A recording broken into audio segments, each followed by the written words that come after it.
Saqqara es la primera manifestación de los avanzados conocimientos en todos los campos de los sacerdotes de la Escuela de Misterios de El Ojo de Horus, cuyas ruinas llegan hasta nuestro tiempo. Allí se construyó la primera pirámide sobre la Tierra después del diluvio. Se usaron por primera vez bloques modulares de piedra para construir un edificio.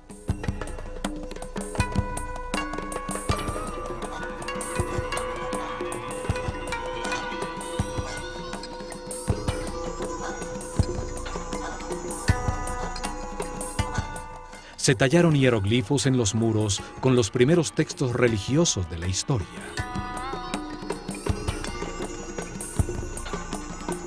Allí se construyó un enorme complejo subterráneo, 12 pisos bajo tierra, con cámaras y galerías decoradas con los primeros baldocines de cerámica horneados por el hombre.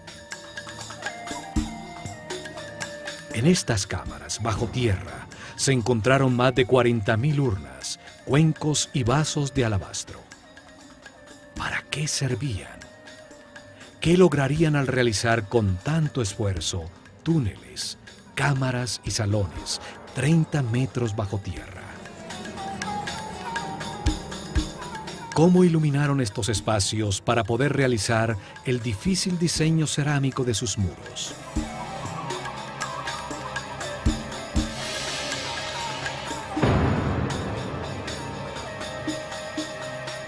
¿Por qué las construcciones a ras de tierra son volúmenes macizos de piedra sin ninguna utilidad aparente? ¿Qué ganaba una sociedad de unos 4 millones de personas al cortar y mover más de 1 millón de toneladas de piedra para producir un complejo escenográfico que asombra por su refinada arquitectura?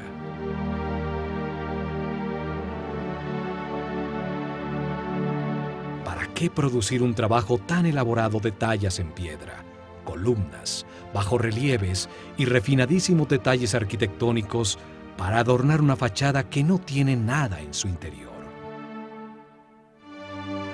¿Cómo pueden darse simultáneamente avanzadas tecnologías que aparecen por primera vez con algo tan inexplicable racionalmente?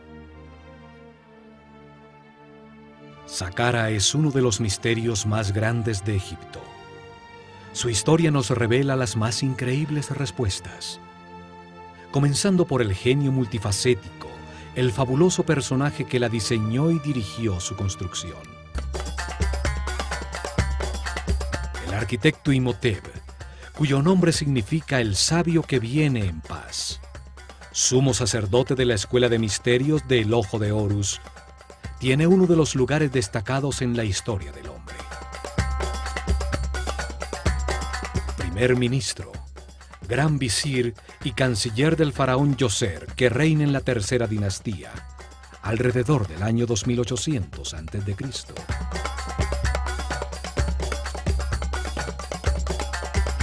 Imhotep nace un 31 de mayo, hijo del arquitecto Khnófer y de su mujer Kedronc. Unas pocas estatuillas lo muestran como un ser sencillo, vestido con la sobriedad de un monje. Padre de la arquitectura, pasa de la madera y el barro cocido a los bloques modulares de piedra. Diseña las primeras columnas talladas con flores de loto en el capitel, los más refinados detalles arquitectónicos. La armonía de Saqqara resalta su maestría. Fue el primer filósofo de la historia del hombre. Se dedicó a pensar y a analizar conceptos fundamentales como espacio, tiempo, volumen, la naturaleza de la enfermedad, la existencia de Dios y de la inmortalidad. Expresa la base conceptual de la civilización egipcia, como el movimiento de la conciencia hacia Ma'at, hacia lo justo, lo recto, lo armónico y lo equilibrado. Platón nos dice que la historia que le contaron a Solón los sacerdotes egipcios sobre la Atlántida se remonta a Imhotep.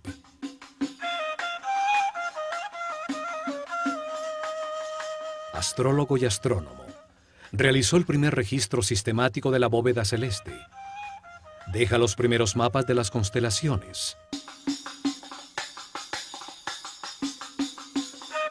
Demuestra su conocimiento de la precesión de los equinoccios al usar los cambios de era para determinar las etapas de revelación en el desarrollo espiritual de la civilización egipcia. Pero fueron las grandes dotes de Imhotep como médico las que lo convirtieron en un semidios. Solo 50 años después de su muerte, el faraón Miquerinos le dedicó un templo que fue sitio de peregrinación y curaciones milagrosas. Los griegos que estudiaron en Egipto y que le cambiaron el nombre a todo el mundo, lo llamaron Asclepios o Esculapio, para marcar sus logros como médico. También lo llamaron Hermes Trismegistus, el 3 veces grande, por sus dotes como filósofo y físico que reveló las bases de cómo funciona el universo. Imhotep fue el primero en recopilar información sobre cómo diagnosticar y curar muchas enfermedades. El caduceo, que hoy es el símbolo de la sociedad médica, era la vara de poder de Imhotep. Con ella medía la cantidad de energía vital que un ser humano ha aprendido a procesar en su interior. Así sabía cuál de los centros neurales o chakras utiliza para captar y procesar su energía vital y en dónde tiene imbalances celulares electromagnéticos. Curaba elevando la frecuencia vibratoria del aura o campo electromagnético personal.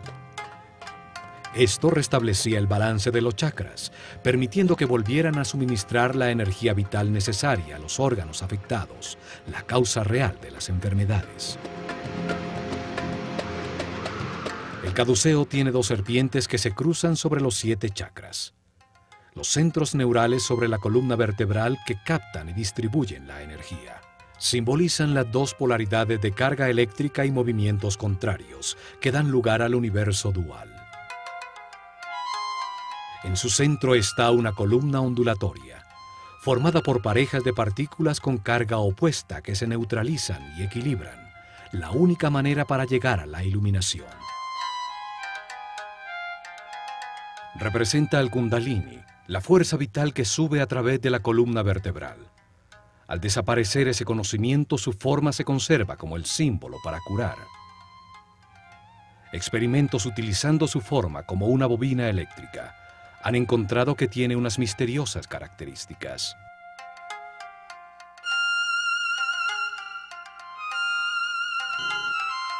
Al aplicarle corriente no se detecta ningún campo de fuerza, a pesar de comprobarse sus efectos, pues resuena en todas las frecuencias y longitudes de onda. Se pudo utilizar como emisor y receptor de señales radioeléctricas al alinear sus ejes de hierro como si emitiera señales de láser. El papiro médico Ebers muestra la manera como Imhotep mezclaba la magia con la medicina. Sus fórmulas y remedios para sanar están llenos de rezos y encantamientos, pues consideraba que la medicina no curaría si no se le había dado poder con la energía de la palabra. Sus escritos y enseñanzas pasaron secretamente de generación en generación durante milenios. Son la base de los conocimientos gnósticos, templarios, illuminatis, rosacruces y masones. Los griegos los llamaron los principios herméticos. Imhotep los dejó para la posteridad en varios papiros y tabletas. Uno de ellos, el Kybalión, habla de los 7 principios fundamentales del universo.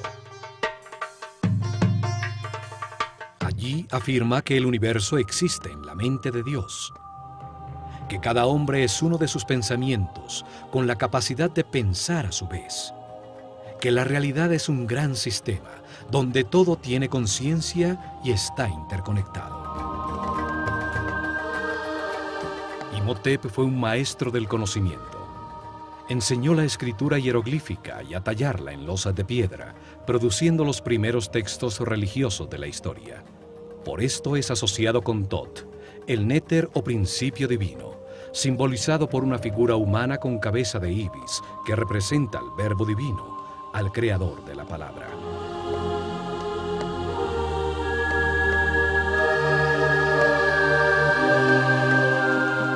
No hay duda que Imhotep fue un espíritu muy especial.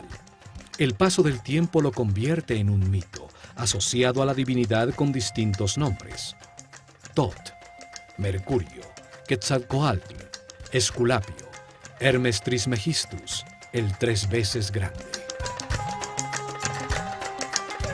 El término hermético se convierte en sinónimo de sabiduría secreta, la que una vez estuvo en las mentes de los sacerdotes del Ojo de Horus, uno de cuyos primeros sumos sacerdotes fue Imhotep, el sabio que viene en paz.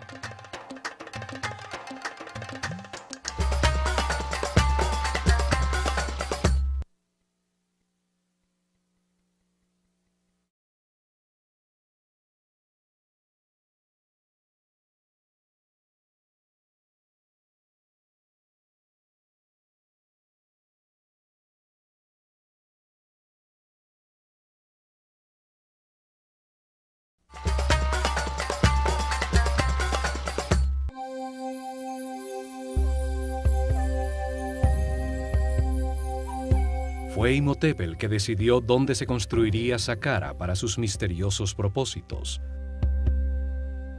Situada en el área comprendida entre los 31 y 32 grados longitud este y los 29 y 30 grados latitud norte, la única área en Egipto donde construirían pirámides durante los siguientes 400 años.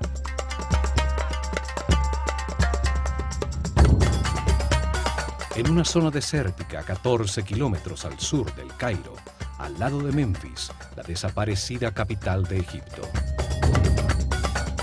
En Meidum, Awara y el Laún están las más al sur, y en Abu Rawash la pirámide más al norte.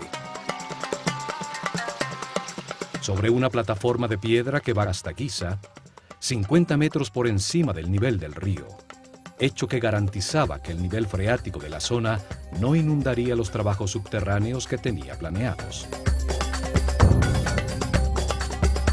En una zona donde existen otras 8 pirámides menores, construidas en las dinastías 4, 5 y 6.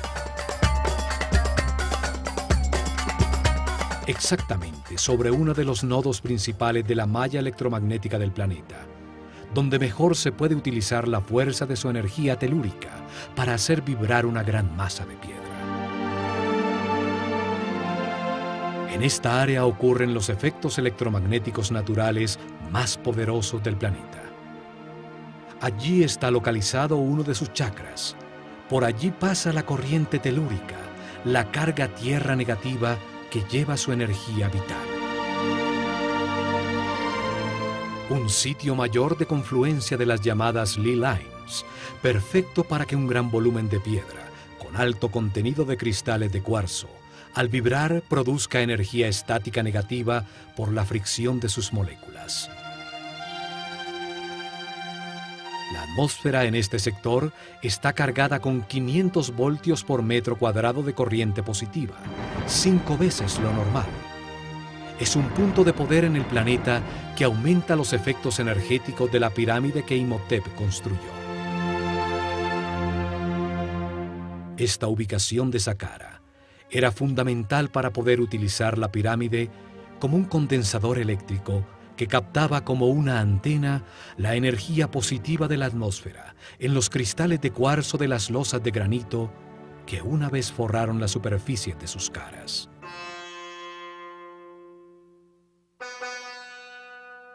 Saqqara significa el que abre y guía el camino. Su símbolo es el chacal que guía a los perdidos en el desierto hasta llevarlos a tierra cultivada, al sitio del hombre civilizado.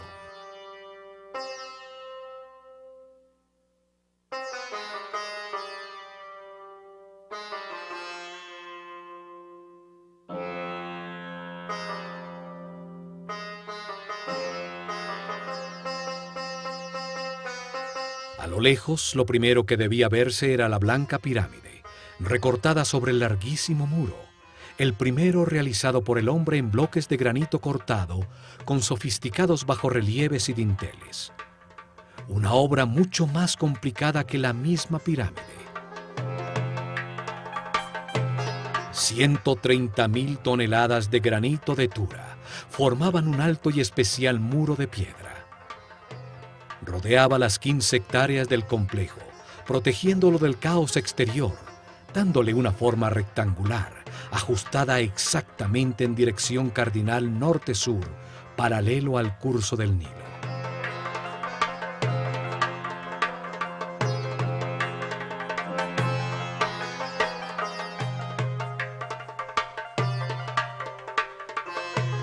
El muro tenía 10 metros de alto, aproximadamente 4 pisos de un edificio actual. 550 metros, 5 cuadras y media en línea recta de norte a sur, y la mitad exacta de esta distancia, 275 metros de ancho de este a oeste. El muro es el primer componente de la máquina cuántica diseñada por Imhotep en Saqqara. Todo el complejo era como un gran circuito electrónico, solo que en piedra y a una escala enorme. El muro actuaba como un cordón electromagnético que aislaba todo el complejo, cerrando y protegiendo el circuito. Para realizar su cometido no necesita de cables eléctricos, solo que las moléculas del material que le da forma tengan un alto contenido de cristales de cuarzo. El granito de Tura, un sitio muy cercano a Saqqara, tiene un gran contenido de cuarzo.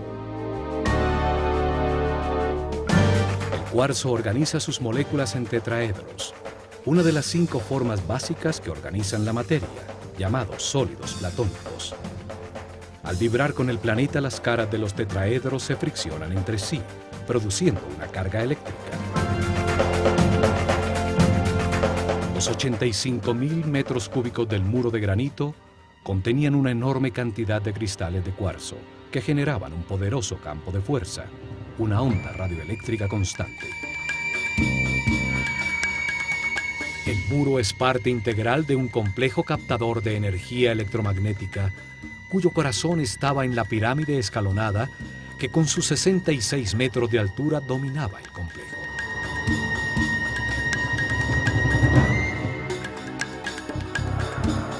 La forma del muro es sorprendente. Entraba y salía para producir bastiones y pórticos a intervalos regulares. Bajorrelieves verticales enmarcaban los pórticos que embellecían y regularizaban el conjunto, produciendo una sensación de armonía con un estilo arquitectónico casi ultramoderno.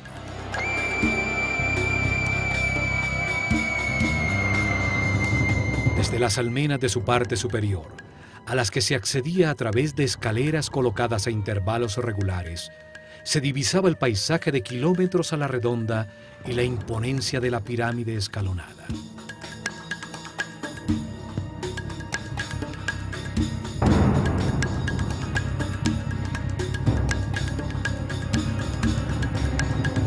No solo es la primera construcción monumental en piedra tallada del hombre, sino que además tiene una serie de detalles arquitectónicos que indican una maestría y un conocimiento que nunca fueron superados en todo el desarrollo posterior de su civilización.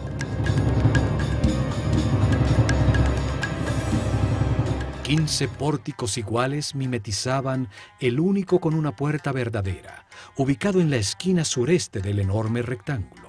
Enmarca un estrecho corredor de acceso que solo permite entrar uno por uno a los visitantes de Saqqara.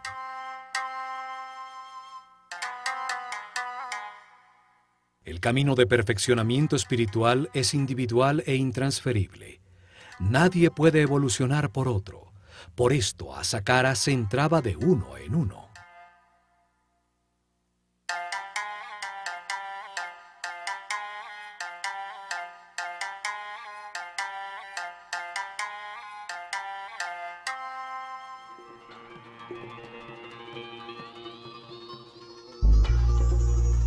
Un muro tan alto, con 14 pórticos falsos y uno solo verdadero, una entrada tan estrecha, pareciera haber sido diseñado con propósitos de defensa.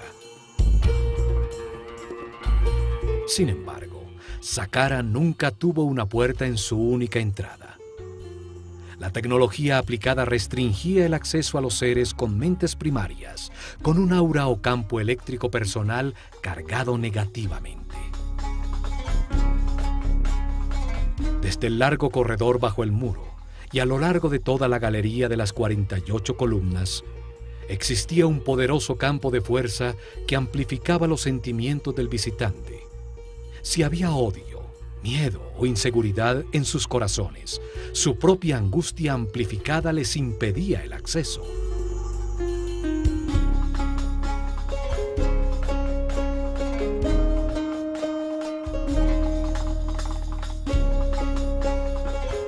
Solo los puros de corazón podían entrar en Saqqara, cuando el complejo y la escuela de misterio del Ojo de Horus funcionaban allí. La imponente galería tiene 48 columnas.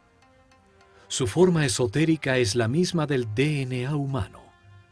20 pares de columnas estrechamente unidas a sus muros, dispuestas en el sentido que recorre el Sol, sobre el eje de avance de la energía, la espiral entorchada de la molécula. 4 pares de columnas en el salón transversal al final de la secuencia simbolizan la capacidad adicional que diferencia al ser humano del animal para almacenar, analizar y procesar la información.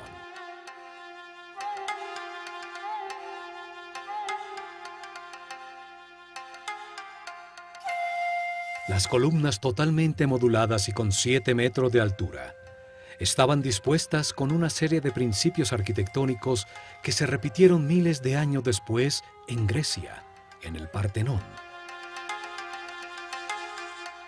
Cada columna tenía la forma de un haz de papiros.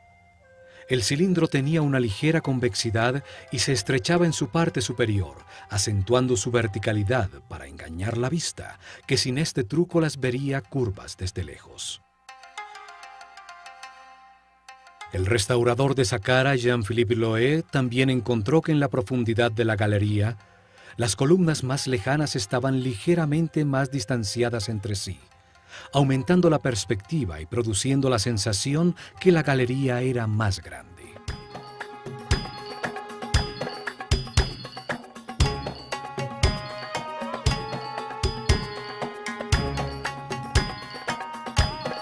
Al atravesar la galería se llega al salón transversal de las 8 columnas, unidas entre sí por módulos de piedra que enmarcan la salida al gran patio de las serpientes, en cuyo lado norte brillaba espléndida la pirámide escalonada.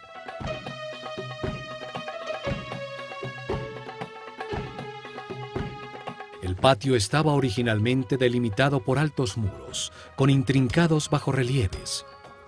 Formaban nichos con la forma que simboliza a una puerta y que posteriormente aparecería en uno de los muros de todas las tumbas egipcias.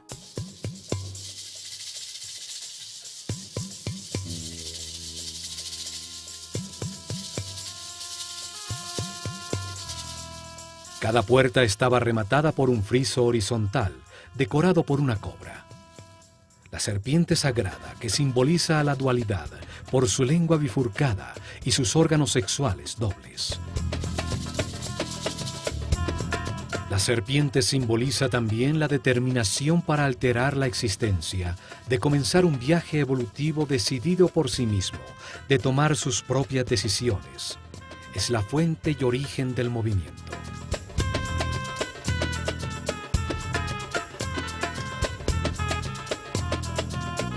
En este patio se realizaron muchas ceremonias, la mayoría con discípulos de la escuela. Pero una vez al año, el faraón llegaba a este escenario para ser coronado nuevamente por el sumo sacerdote del Ojo de Horus, con la corona blanca y roja que simbolizaba su poder sobre todo Egipto. También al cumplir 30 años de su reinado, se realizaba una ceremonia de renovación llamada el Heb-Sed. En ella, el faraón corría ataviado solamente con las insignias de su poder alrededor del patio de las serpientes para rejuvenecerse conceptualmente y demostrar su fortaleza para gobernar el plano físico. El muro sur del patio formaba la fachada de la llamada tumba sur, una capilla falsa, hecha de piedra maciza con techo abovedado, cuya verdadera función era disimular uno de los dos accesos al complejo subterráneo. La capilla tiene un pequeño espacio en su interior, a donde llegaba un pozo vertical que permitía acceder al sistema subterráneo, lejos del acceso que llega a la pirámide. Esta profunda excavación descubre la escalera original de acceso al complejo subterráneo.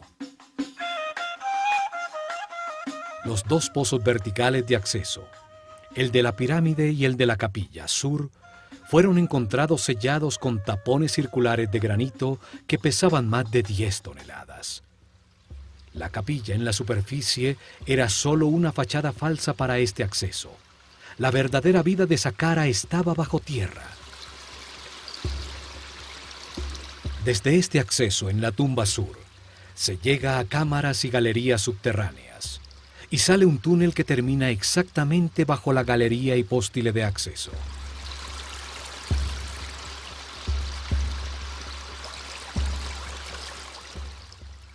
La planta de todo el complejo parece el procesador central de un computador.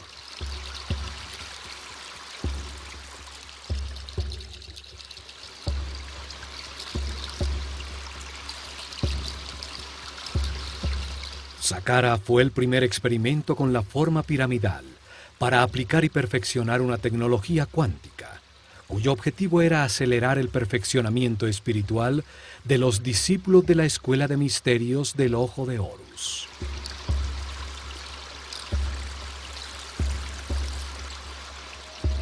Durante 400 años se construyeron alrededor de 100 pirámides con formas, tamaños y materiales distintos, hasta que perfeccionaron el diseño y se construyó la Gran Pirámide de Keops. Conocimientos heredados de la civilización atlante para convertir masivas formas piramidales en máquinas cuánticas para la producción de columnas ondulatorias estacionarias de energía que permitían elevar la frecuencia de vibración de los iniciados.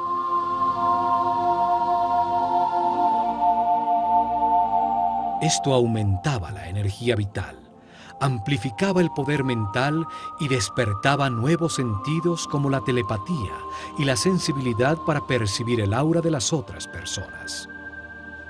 Permitía a la conciencia situarse sobre el tiempo y ver la cadena de reencarnaciones vividas.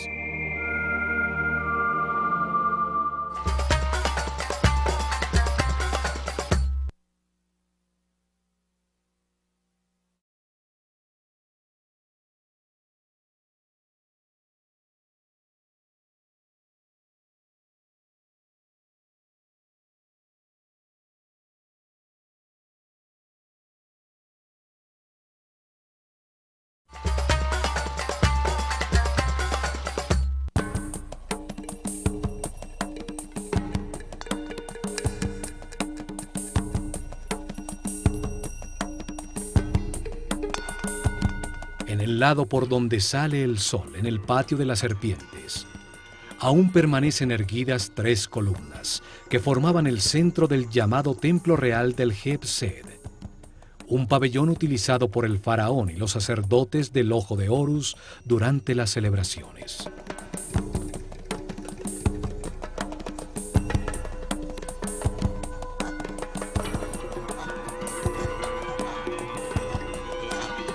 Desde este pabellón, siguiendo un muro curvo, se llega al patio rectangular del Heb-Sed, paralelo al patio central del complejo. Sus lados estaban delimitados por 2 series paralelas de capillas falsas. Son realmente una fachada elaborada sobre un bloque de piedra maciza. Cada serie tenía 13 extrañas y misteriosas capillas de piedra maciza. Sus muros no producen ningún espacio útil en su interior. Son solo una fachada escenográfica, elaboradísima, con refinados detalles arquitectónicos. Su forma disfrazaba el verdadero propósito de todo el complejo y el intrincado diseño de cámaras, túneles y galerías subterráneas diseñadas como un enorme circuito electrónico para producir un vórtice electromagnético. Frente a cada capilla falsa, a través de un estrecho y tortuoso pasaje, se llegaba a un pequeño santuario exterior, donde estarían las representaciones simbólicas de las fuerzas tutelares de Egipto, la Eneada divina.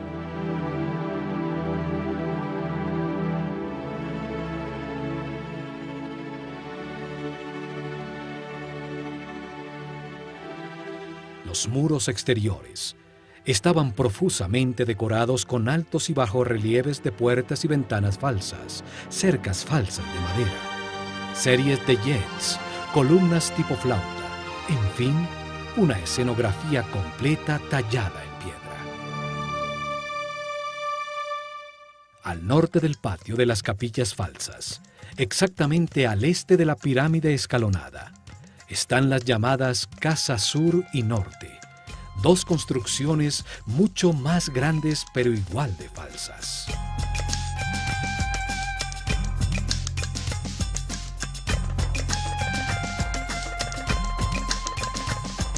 La fachada de la Casa Sur tiene columnas cilíndricas con capiteles con forma de flor de loto, símbolo del Alto Egipto.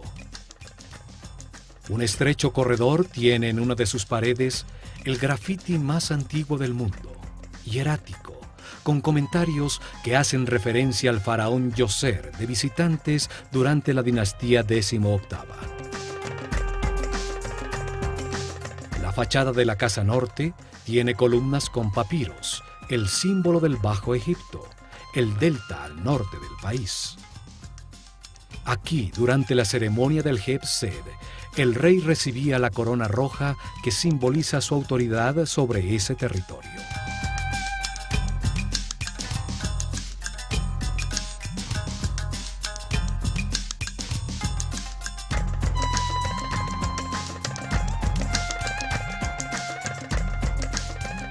Entre la Casa Norte y el llamado templo funerario de Djoser se encontró el llamado Serdab, una pequeña capilla con dos orificios en uno de sus muros. A través de ellos atisbaba hacia el patio exterior una estatua sentada del faraón Djoser, recibiendo la brisa vigorizante del viento norte.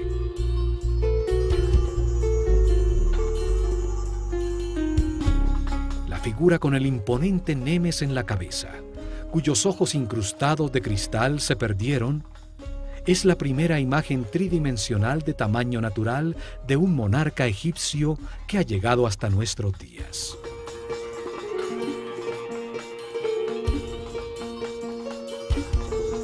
Observa desde hace milenios el estupor que causa a todos los visitantes de Saqqara las construcciones falsas contenidas en sus muros. El disfraz que esconde a la poderosa máquina cuántica. Escucha desde allí las teorías que afirman que Saqqara fue su tumba nunca utilizada.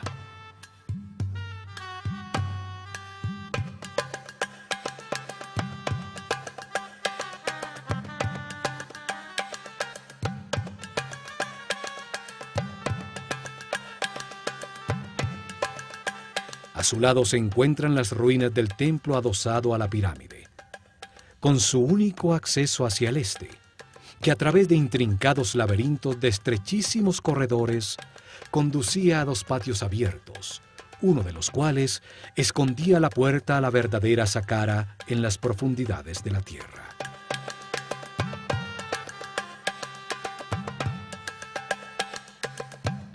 Este patio disfraza el acceso principal a los subterráneos.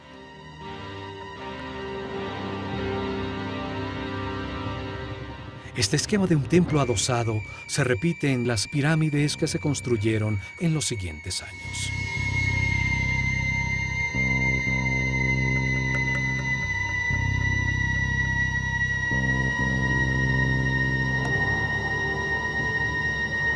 Saqqara fue abandonado con la llegada de la era de Ram, alrededor del año 2320 a.C., cuando se construyó la pirámide de Keops. El conocimiento sobre los accesos a las cámaras y galerías subterráneas se perdió en el tiempo. La piedra de sus muros fue utilizada como material de construcción.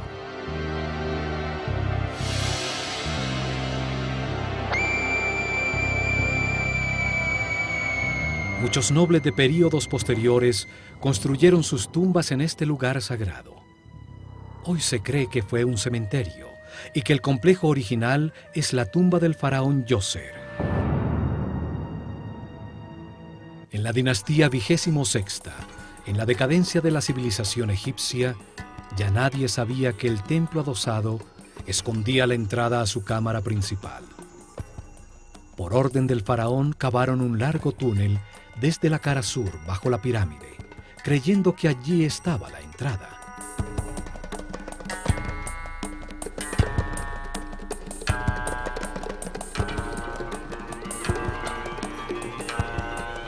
Perforaron la durísima roca, dejando columnas en piedra para evitar que el túnel colapsara.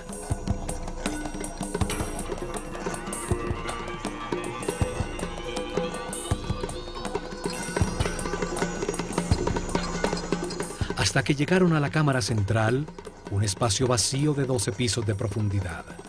Un pozo vertical con la forma de un obelisco virtual en el corazón de la pirámide.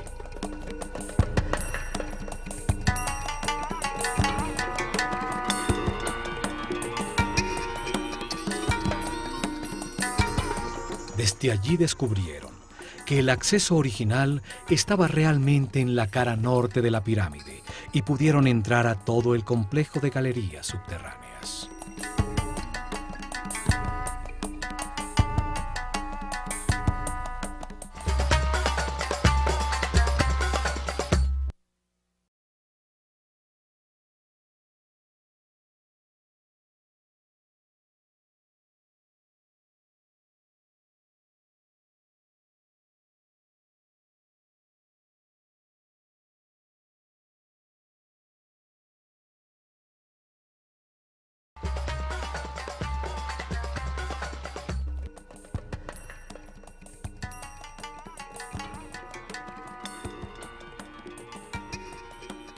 La construcción de Saqqara se realizó en 3 etapas, planeadas desde el comienzo por Imhotep.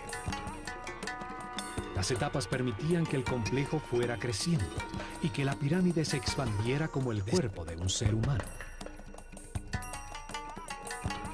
La primera etapa comienza con la construcción de la columna vertebral del complejo. La excavación del pozo vertical de la pirámide que baja hasta una profundidad de 30 metros, 12 pisos de profundidad, que equivalen al 50% de la altura total de la pirámide terminada.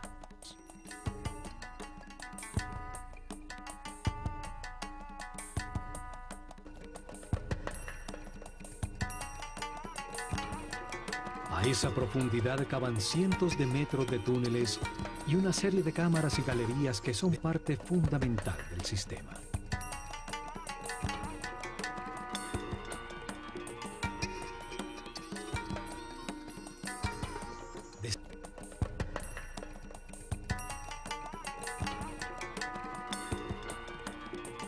En la segunda etapa, construyeron sobre el complejo subterráneo una pequeña pirámide escalonada. Su volumen y peso era un 50% exacto de la pirámide proyectada. Empleaba solo la mitad de los recursos y del esfuerzo total. Además, se lograba utilizar temporalmente la instalación en su propia construcción. La carga eléctrica generada por la pirámide pequeña era utilizada para producir avenidas electromagnéticas que facilitaban el desplazamiento de todo el material necesario para construir totalmente el complejo.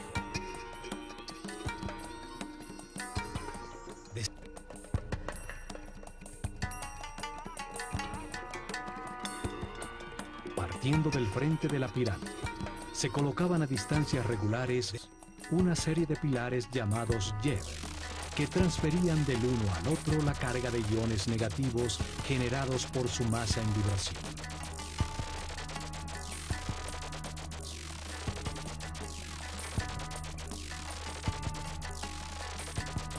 Cada pilar tenía 2 bobinas verticalmente dispuestas de alambre de oro enrollado sobre madera. la primaria en la parte inferior, la secundaria en la parte superior. El pilar era colocado sobre una cavidad llena de fibra mojada en agua salada, que producía un excelente contacto tierra. Se requería que un sacerdote de alto nivel de conciencia y vibración controlara con la energía taquiónica de su mente la transferencia del flujo de iones al primer pilar frente a la pirámide. Desde allí la carga eléctrica fluía de manera regular de pilar en pilar, generando una avenida electromagnética, hasta llegar a Tura, a corta distancia de Saqqara, frente al Nilo, en el rango de poder de la pequeña pirámide, donde se encontraban las canteras de granito de cuarzo. Las losas cortadas de granito eran colocadas frente al último hielo, donde eran golpeadas por la vara del sacerdote, induciéndoles a sus moléculas de cuarzo la misma carga negativa de la avenida. Las dos cargas iguales se repelen y el bloque levitaba. Es el mismo principio utilizado hoy por el tren bala en Japón, que flota sobre un poderoso campo electromagnético en los rieles, de igual polaridad a la del tren.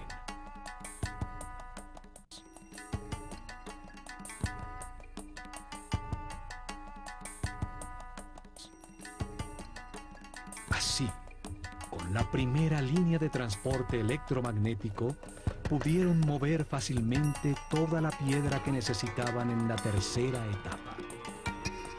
Las 425.000 toneladas de piedra para ampliar la pirámide y las 135.000 toneladas de granito de Tura para el muro exterior.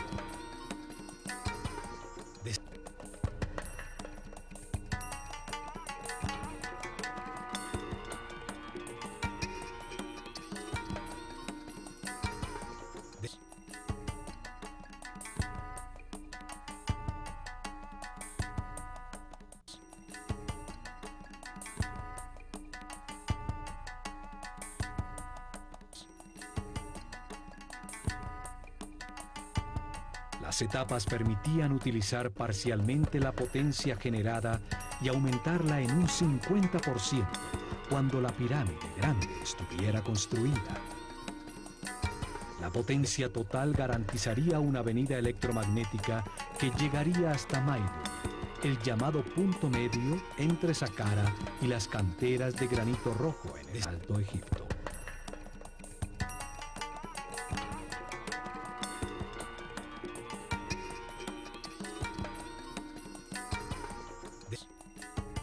Tecnología y conocimientos heredados de los atlantes, basados en principios de mecánica cuántica que nuestros científicos apenas comienzan a entender. En el próximo programa, continuaremos analizando a Saqqara. Veremos la disposición y sentido de todo el complejo subterráneo, construido para dar forma a una poderosa máquina cuántica que aceleró la evolución de los iniciados.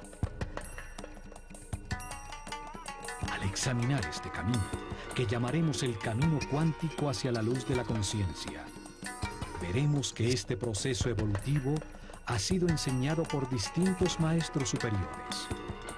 Uno de ellos fue el Maestro Jesús.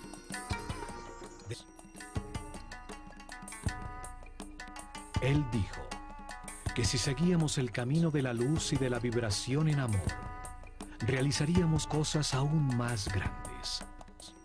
Se refería a la utilización de las partículas subatómicas de la luz, la energía taquiónica, la fuerza creativa que dio forma a este universo.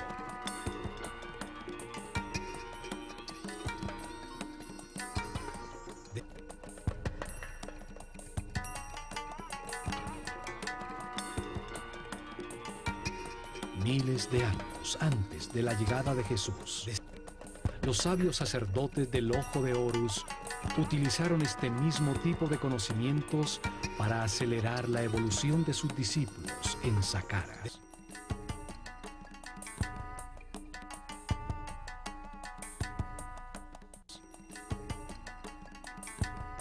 Construyeron masivas formas piramidales, máquinas cuánticas para la producción de columnas ondulatorias de energía, que utilizaron para elevar la frecuencia de vibración de los iniciados. Dieron forma a un centro de comunicación con las dimensiones superiores, que permitió a los discípulos más avanzados verificar el camino de la luz, recibir información de seres más evolucionados, de maestros superiores.